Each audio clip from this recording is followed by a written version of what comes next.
The man who trusts only God walks a path that many fear to tread. While the world scrambles for certainty in money, status, connections, and logic, he steps out into the unknown with nothing but invisible strength. He looks not to man, nor to systems, nor to the comforts of this earth. He has made a choice to trust only God. This kind of trust doesn't begin in loud proclamations. It begins in silence, in loneliness, in the quiet places where doubt screams the loudest, when friends fall away, when resources dry up, when everything that can be shaken is shaken, yet he remains still. It wasn't always easy. There were moments where even he wondered if God was still listening. He wrestled with the silence, questioned the delays, and cried when no one saw. But in every tear, God was building something unseen. A foundation not of sand, but of rock. Faith that no storm could shake, and when others bowed to fear, he bowed only to God. While others relied on plans, he relied on promises. When others said it's impossible, he remembered that with God, all things are possible. When others sought validation from people, he sought only the approval of heaven. His eyes were not fixed on what is seen, but on what is eternal. And because of that, he saw what others missed. He didn't need applause. He didn't chase titles. He didn't move according to trends. He moved when God said move, and stood still when God said wait. And while the world mocked, while they laughed at his conviction and whispered about his strange confidence, he kept building, kept believing, kept trusting, quietly, consistently, courageously. And then, everything changed. The breakthrough came not because he fought harder, but because he surrendered deeper. Not because he had a backup plan, but because he had no plan except God's. His faith moved mountains not by force, but by obedience. His prayers unlocked doors that no key could open. His surrender drew the presence of heaven into his life. And suddenly the very people who doubted him asked, how did this happen? But it wasn't him. It never was. It was God. Always God. You see, when a man trusts only God, he becomes dangerous to the enemy. He cannot be bought, manipulated, or controlled. His heart belongs to one master. His soul is anchored beyond this world. He is free, not because life is easy, but because his spirit is no longer a slave to fear. He doesn't need to know the way. He just needs to know who is leading him. So if you've ever wondered what happens to the man who trusts only God, look again. He may be hidden for a season. He may be misunderstood, but in time God will honor that trust. And when he does, it will be evident, not by the size of the man's platform, but by the weight of his peace, the depth of his joy, and the strength of his purpose. Because the man who trusts only God is never truly alone, never truly defeated, never truly lacking. His faith changes everything, not just around him, but within him. He becomes a living testimony of what God can do through someone who refuses to bow to anything but the will of heaven. Trust only God, and watch how everything begins to change. True faith begins in silence and surrender. It doesn't always rise in grand churches or amidst loud worship. Often it takes root in the quiet corners of life where no one sees, where no applause is heard, and where the heart is stripped bare of all its distractions. The journey of trusting only God often begins in isolation. It begins when the voices that once comforted you, when the plans you built collapse one by one, and you're left standing with nothing but your breath and your belief. This isn't weakness. This is the divine setup. When earthly support fades, it's not punishment, it's preparation. God doesn't remove the people or the plans from your life to harm you. He removes what you once leaned on so you can learn to lean only on Him. You see, God will not compete for your trust. In those moments, those raw, painful moments, God begins His real work, not the kind of work you can see with your eyes or measure with your hands. It's the hidden work, the heart work. God begins to build an unshakable foundation of faith, stone by stone, from the inside out. And he does it through silence, through waiting, through letting you wrestle with doubt and still choose him.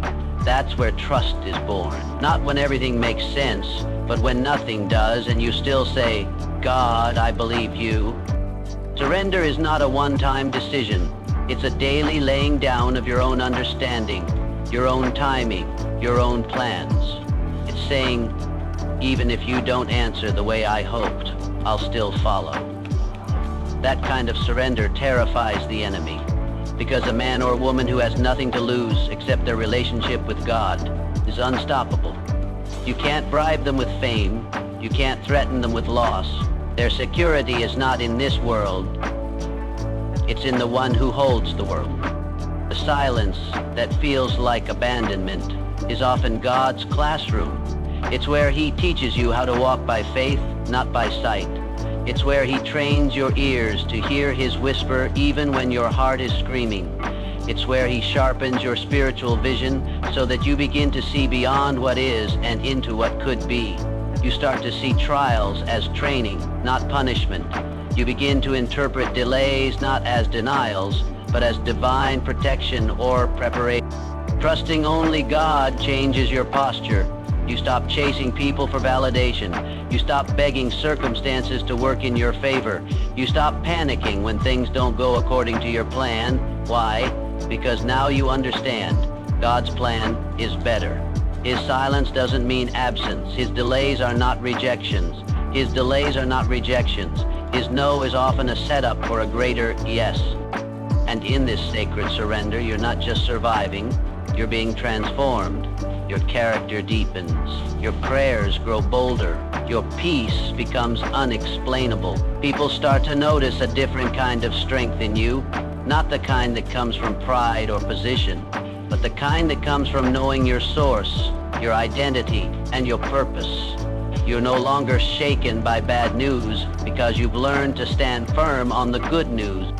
Eventually, the same silence that once felt like a void becomes your place of power. You learn to love the quiet because that's where you hear God best. You begin to crave his presence more than platforms, his voice more than applause, his timing more than your own. And when the breakthrough finally comes, when the healing happens, the opportunity arrives, or the promise is fulfilled, you don't brag about your endurance. You point to his faithfulness. You say, it was God, only God. And now, you carry something the world can't fake. An unshakable trust. A fire that can't be extinguished. A testimony that no one can deny. Because it wasn't built in comfort. It was born in the silence. It was formed in the surrender. Combination. He moves by God's voice, not the world's noise. The man who trusts only God lives by a rhythm that can't be explained by culture or common sense. He doesn't chase what's trending. He doesn't get swept away by the urgency of the crowd or the pressure of popular opinion. While the world races to keep up with the next big thing, he stands still, waiting for divine instruction. His steps are not directed by fear, anxiety, or ambition. They are directed by the quiet voice of God that whispers, this is the way, walk in it. To others, he may seem slow, careful, maybe even hesitant. They wonder why he's not rushing to take every opportunity that comes his way. They question his choices and sometimes even mock his restraint. But what they don't understand is that he's not living for them. He's not concerned with impressing people or proving himself. He's waiting for something higher. He's listening for the voice that cannot be mistaken. And when that voice speaks, when God says, go, he moves with boldness that can't be explained by logic. This kind of obedience takes incredible strength.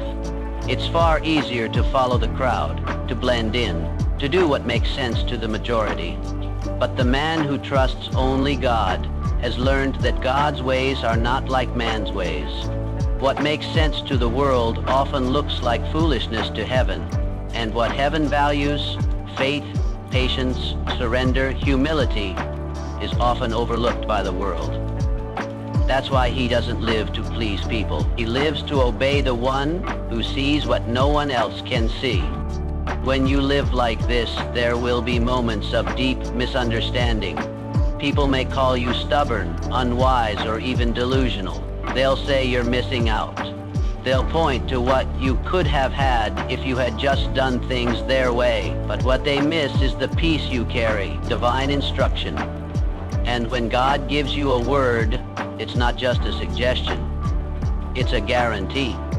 This obedience also requires a deep level of trust. Sometimes God will lead you in a direction that doesn't look promising at first. Sometimes He'll tell you to wait when everything around you is screaming, move. Other times He'll tell you to go forward when the path ahead looks impossible. But the man who trusts only God knows that God's voice doesn't lead to destruction, it leads to destiny. Even if the route is unusual, even if it takes longer than expected, even if it doesn't make sense to anyone else. He moves with courage, not because he's fearless, but because he fears God more than failure. He would rather make a mistake trying to follow God than succeed by ignoring Him. That's the kind of reverence that keeps him steady. It's what gives him confidence when the road ahead is unclear. He doesn't need to know the whole picture. He just needs to know who's holding the map. And as he continues on this path, something powerful begins to happen. God starts to honor his obedience. Doors begin to open that no man could have opened. Battles are won without a fight. The right connections find him at the right time. He's not striving for success. Success is following him, not because he's chasing it, but because he's chasing God. That's the secret. This kind of life can be lonely at times. It's not easy to walk in a direction that most people don't understand. But the reward is worth it. Because at the end of the day, it's not about being understood, it's about being obedient. And the man who trusts only God knows that obedience brings blessings that far outweigh the cost. He doesn't move because of pressure, he moves because of peace. He doesn't change direction because of noise. He waits for the still, small voice that never leads him astray. And when he hears it, when he knows it's God, he doesn't hesitate.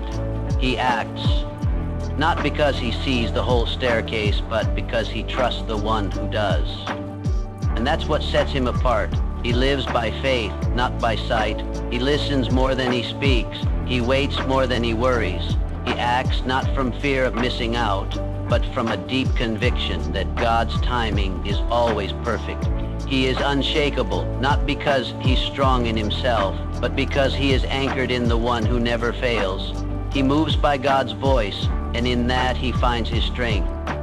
His strength is in his dependence. It sounds like a contradiction in a world that celebrates independence, self-reliance, and personal power. But the man who trusts only God understands something far deeper. True strength doesn't come from within. It comes from surrender. While others are busy building their lives around strategies, connections, and security nets, he is building his life around God's promises. He has come to a place where he fully understands that everything else can fail, but God cannot. This kind of dependence isn't born in comfort. It's forged in the fire of experience. When plans fall apart, people disappoint, and the resources you were counting on disappear. It's in those moments when you realize that your strength isn't enough. Your ideas won't always work. Your friends won't always show up. Your plans won't always unfold as expected.